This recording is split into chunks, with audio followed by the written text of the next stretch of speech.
We are watching as the criminal investigation into former President Donald Trump and his family business reaches a major turning point. The prosecutor who's been overseeing the inquiry, Cyrus Vance Jr., is in his final weeks as Manhattan's DA. There's been no comment from Vance's office and no indication what direction the probe could go to. But last week, Trump's former attorney, Michael Cohen, suggested action could potentially be taken at any moment.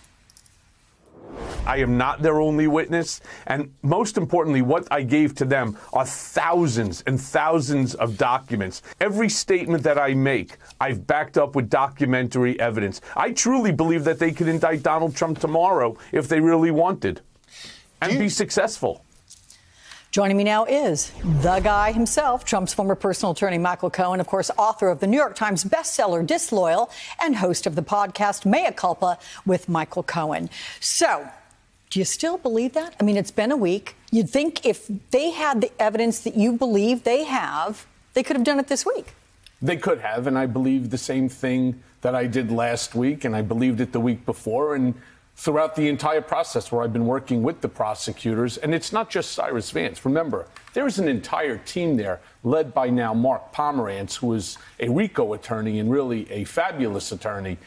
They have millions of documents. There's no doubt in my mind that out of the plethora of investigations that they have and that they're looking at, any one of them can be taken to the next level with an indictment and potential incarceration.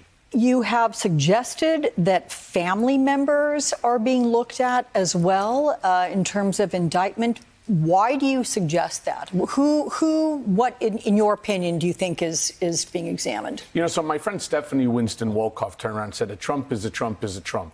And when Donald is involved with something, there's always one or more of the children directly behind him. That's how the Trump organization ran.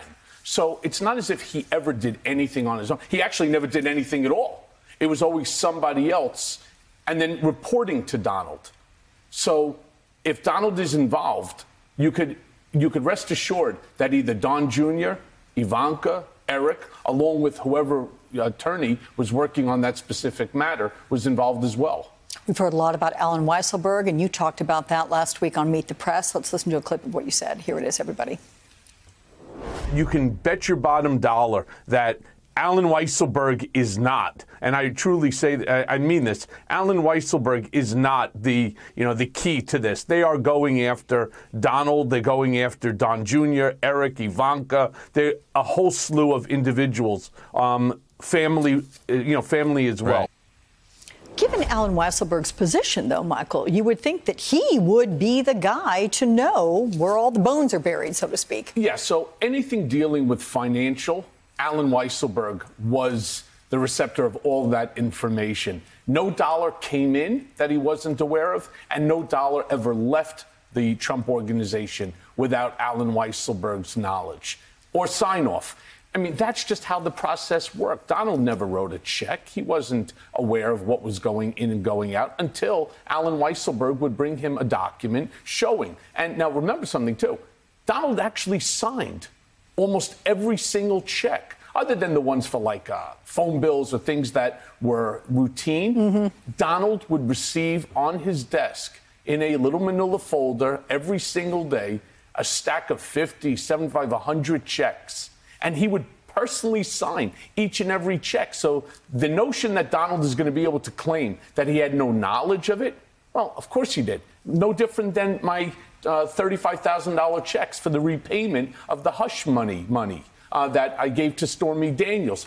Several of them have Donald's personal signature on them. Others have Don Jr. and Allen Weisselberg. So if I could be indicted for it, obviously, so could Don Jr., Allen Weisselberg, and the big man himself.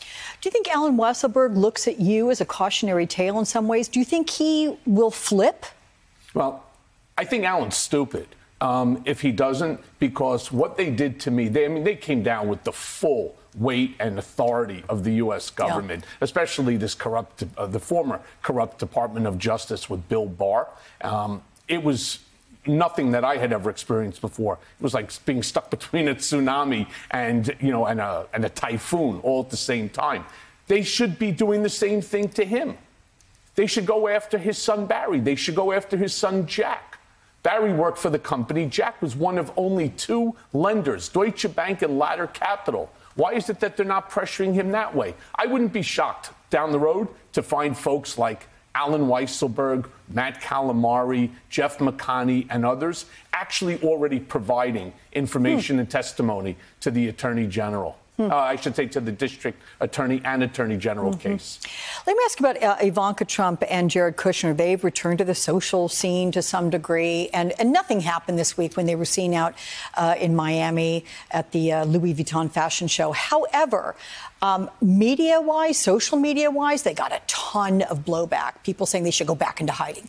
Do you think they believe people are not going to remember that they were associated with the Trump administration so intimately? Well, they're also both narcissistic sociopaths. She married her father. And so they truly believe that they could re-enter social society and come back on top, which is really at one point where they were before the entire presidential run. What's amazing to me is not even about this, going to, Virgil's opening of Louis Vuitton and so on in Miami. What really offends me personally is the fact that Jared now has managed to open up a hedge fund.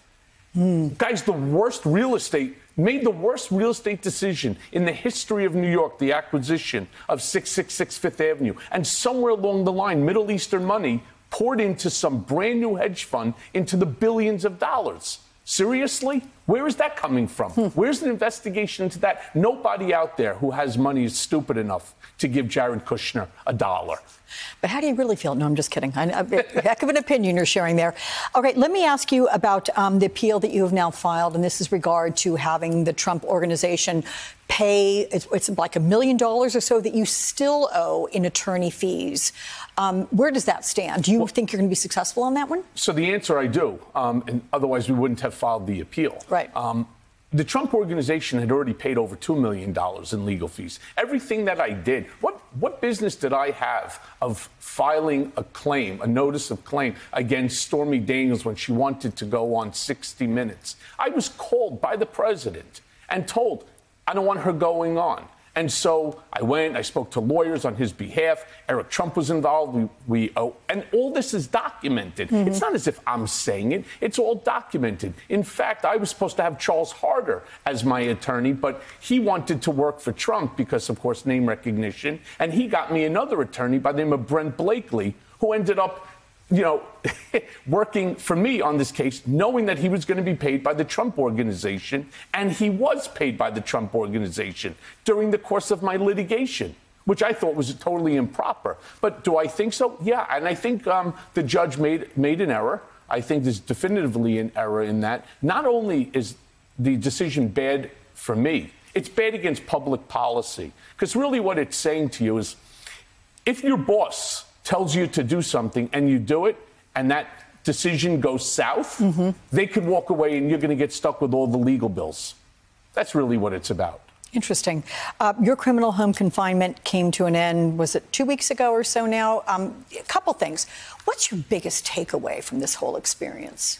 Oh, boy. What's my biggest takeaway? First of all, I made a lot of mistakes. I made a lot of mistakes in terms of even just accepting the employment of Donald Trump in the year 2007 when I first started, or working for him going back to somewhere around 2005, 2006. I knew who he was. I knew what he was. But I never saw it to the extent that it ultimately became. For me, he was a celebrity. There was a lot of fun that was going on, whether it was with the Miss Universe organization, whether it was with The Apprentice. I ultimately, with another gentleman at the Trump organization, Larry Glick, with the two of us became co-presidents of Trump Productions. So we were also having a lot of fun. There was a lot of real estate opportunities. I don't know what I was missing in my life that allowed me to fall so deep into the dumpster to spend time worrying about and providing so much loyalty to Trump and the family, working on myself every day. That's good. That is a very positive takeaway. As is this new project that you have, these NFTs. What is this about? You're selling something as of last night. You've got your ID badge from prison or something that's up for sale? Yeah, well, I make fun of the whole scenario of what happened to me. Anybody that doesn't believe that I was the ultimate scapegoat really needs to examine themselves as well. And so I try to make fun of what happened to me. Otherwise, it's very difficult to go to sleep and to wake up. What are we seeing here? So we've got all this stuff coming up about you, right? You've got something from Disloyal. You have, I guess, the genesis of Disloyal.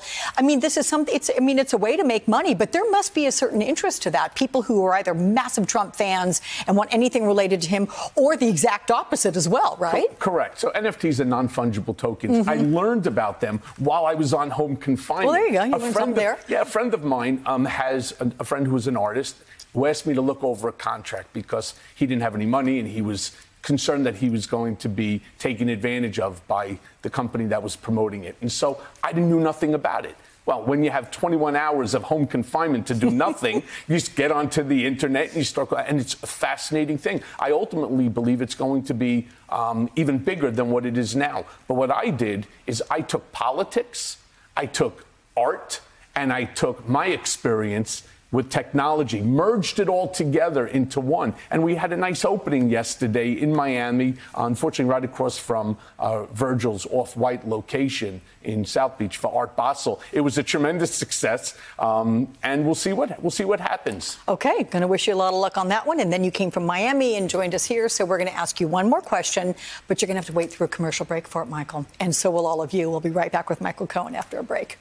As promised, we are back with Michael Cohen. So this one question to you, and you've been pretty consistent in this regard. John Kelly joined this chorus saying that Donald Trump is not going to run in 2024. He may say he's going to, he may take it as far as he can, but ultimately he's not going to do it. And John Kelly says it's because he does not want to lose. Are you still on that page? So that's just one of the reasons. First of all, he knows he's going to lose. But more important than that is something that I continuously say. He doesn't want to run. Unless he could, like Putin, ensure the success, he has no interest in being declared a loser again. And by being declared a loser, what happens is this gigantic grift that he has going on with his PAC, where he's entitled to keep it's either 85 or 90% by discretion. You're giving your hard-earned money to a billionaire in order for him to do whatever he wants with it. Only 10% of it has to go to political means. So he's going to run the clock all the way to the end, because the second that he turns around, like tomorrow, and says, I'm not running in 2024, the great grift of America goes away. But what if he thought that 2022 midterms were going to go Republican all the way with the House and the Senate, and then they'd be behind him if he were to get the presidency? You still think? Not a chance. He has no interest in running again. What he's looking to do is grift until the very end of his life. And that way he can continuously say, quite frankly, I won. I won the 2020 election. It was stolen. If he loses 2024... Right, you like my impression? I did. I used to do it to him across his own table. Oh, my gosh. In 2024, if he loses again, the big lie now disappears. Yeah. He can't continue to go ahead and say, oh, I lost. You know, they stole it from me again. They stole it. It's the boy who cried wolf. Yeah. And that's what he's so good at. Okay. Michael Cohen, I appreciate you being here in person. And let me just clarify that you did not go to Miami. No. So, okay. Anybody who's keeping an eye on him. So Department of Probation, I was not there. We were doing it virtually. I made supposition. Okay, good to know. You're all in the clear. Michael Cohen, come see me again. Thank goodness. Thank you. Thanks, Al.